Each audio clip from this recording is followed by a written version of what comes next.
आपका बेहद शुक्रिया कि कल शाम में आपने फ़ोन करके मेरी खैरियत और मुझसे दरियाफ़्त किया कि क्या हुआ, और आपने मुझे बताया कि आपने फ़ौरन पुलिस के आला अहदेदारों से बातचीत भी की।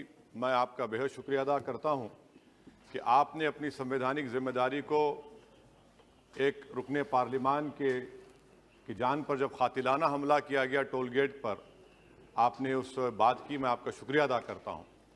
स्पीकर साहब, मैं मुख्तसर से यहाँ पर ये बात कहना चाहूँगा कि मुख्तलिफ़ सियासी पार्टियाँ मुख्तलिफ़ प्रदेश में इक़्तिदार पर हैं। ये बात आप तमाम को मैं गोशेगुजार कर रहा हूँ कि आखिर ये कौन लोग हैं जो गोली पर भरोसा करते हैं, बैलेट पर नहीं करते। आखिर ये कौन लोग हैं जो इतना रेडिकलाइज हो चुके हैं कि इनको इस संविधान पर एतमाद नहीं रहा, उनको अंबेडकर के बनाए हुए संविधान के खिलाफ हैं, जो इतनी नफरत पैदा करते हैं। आखिर ये कौन लोग हैं? मैं इसको सियासी गुफ्तगू नहीं करूंगा, ये सबके लिए छोड़ रहा हूं, क्योंकि जहां तक मुझे मालूम कि मैं 2 मरतबा का विधायक हूं, 4 मरतबा का सांसद हूं, और अगर इस तरह से अगर राजनीति आगे बढ़ेगी कि टोल गेट पर गाड़ी रुकती है और 4 राउंड गोलियां चलाई जाती हैं, आखिर इन नौजवानों को ये कैसे रेडिकलाइज हुए?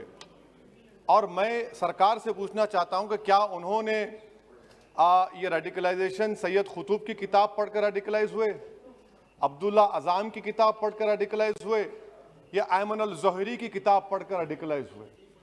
इसीलिए मैंने सरकार से 2015 में कहा था कि इंटरनल सिक्योरिटी डिपार्टमेंट MHA में उसमें तमाम मज़ाहिब के लोगों का एक काउंटर रेडिकल सेल बनाइए आप।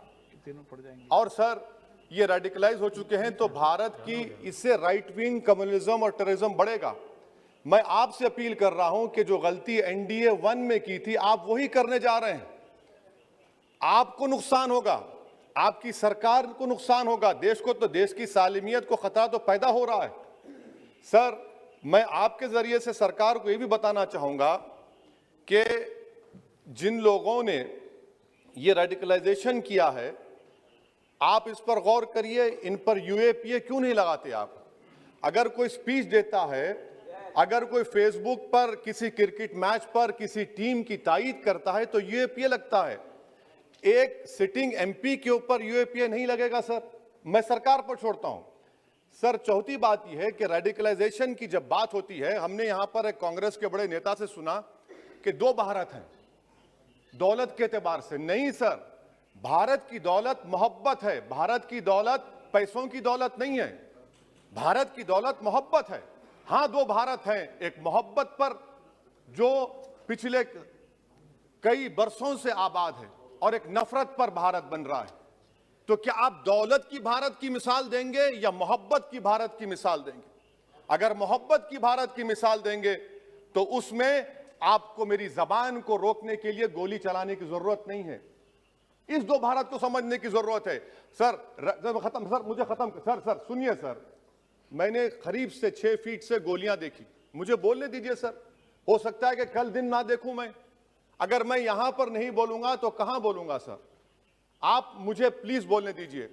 सर, मैं आपसे गुजारिश ये करना चाहूंगा कि आप हरिद्वार में, रायपुर में और इलाहाबाद प्रयागराज में मेरे बारे में क्या कहा गया? आपके NIB की रिपोर्ट है ना, आप क्यों छुपा रहे उसको? देखिए, मैं मौत से नहीं डरने वाला हूं, हम सबको जाना है इस दुनिया से। बल्कि मैंने कह दिया कि मैं इस वतन में पैदा हुआ, मेरी मां की कोख से तो जमीन पर लिटाया गया। जब मेरी आंख बंद हो जाएगी तो इंशाल्लाह औरंगाबाद की जमीन मुझे दफनाया जाएगा। मगर मैं आपसे अपील करना चाह रहा हूं सरकार से सर, कि जो कुछ बातें की गई हैं उसको देखिए। मैं Z कैटेगरी सिक्योरिटी नहीं चाहिए मुझे, मैं हरगिज नहीं चाहिए मुझे। मैं 94 से पॉलिटिक्स में हूं। मैं आजाद जिंदगी गुजारना चाहता हूं। मैं घुटन के साथ जिंदा नहीं रह सकता इस दुनिया में। मुझे जिंदा रहना है तो अपनी आवाज उठाना है, मुझे अब जिंदा रहना है तो सरकार किसी के उनके खिलाफ बोलना है, और अगर गोली लगती है तो मुझे कबूल है, मगर मैं घुटन की जिंदगी नहीं गुजार सकता सर। मेरा मानना यह है कि संविधान में अगर देश के गरीबों को, मजलूमों को, अल्पसंख्यक समाज को सिक्योरिटी मिलेगा तो मुझे मिलेगी। सर, आपकी चिंता हमें है ना सर, मैं इसलिए सिक्योरिटी दे रहे हैं सर आपको नहीं सर, देश के गरीब बचेंगे तो मैं बचूंगा। ओवैसी की जान इखलाक पीलू से बढ़कर नहीं है सर। ओवैसी की जान उस वक्त बचेगी जब गरीब की जान बचेगी। इसीलिए मैं आपके जरिए सरकार से अपील करना चाहूंगा कि सर, इस नफरत को खत्म करिए, इस नफरत को खत्म करिए और इस पर आप गौर करिए। मैं नहीं लूंगा सिक्योरिटी, मैं जेड कैटेगरी नहीं चाहता हूं सिक्योरिटी। मुझे ए कैटेगरी का शहरी बनाइए आप, मुझे ए कैटेगरी का शहरी बनाइए ताकि मेरी और आपकी जिंदगी बराबर हो। जब देश के प्रधानमंत्री पर सिक्योरिटी ब्रीच हुआ, अपोजिशन की तरफ से मैंने कहा था कि गलत हुआ, सब सेकुलर पार्टी के लोगों ने कहा कि ओवैसी तुम क्यों बोले, तुम क्यों बोले। मैंने कहा नहीं, देश का प्रधानमंत्री मेरा है, सिक्योरिटी ब्रीच हुई तो एक्शन लेना चाहिए। मगर 4 मर्तबा के एमपी पर कोई 6 फीट के फासले से 4-4 गोली चलाता है। मुझे मौत है, हम सबकी मौत है, मगर मैं इन गोली चलाने वालों से डर कर खामोश नहीं बैठने वाला हूं। और मैं दुआ करता हूं कि उत्तर प्रदेश में पुरअमन पोलिंग होगी इंशाअल्लाह। उत्तर प्रदेश की जनता गोली चलाने वालों का जवाब बैलेट से देगी, नफरत का जवाब मोहब्बत से देगी और कमजोरों को दबाने का जवाब हिस्सेदारी से देगी। मेरी आपसे गुजारिश है सर कि मुझे जेड कैटेगरी नहीं चाहिए, मैं रिजेक्ट करता हूं। आप इंसाफ करिए सर, उस पर यूएपीए लगाइए। और इनके दिमाग कौन है?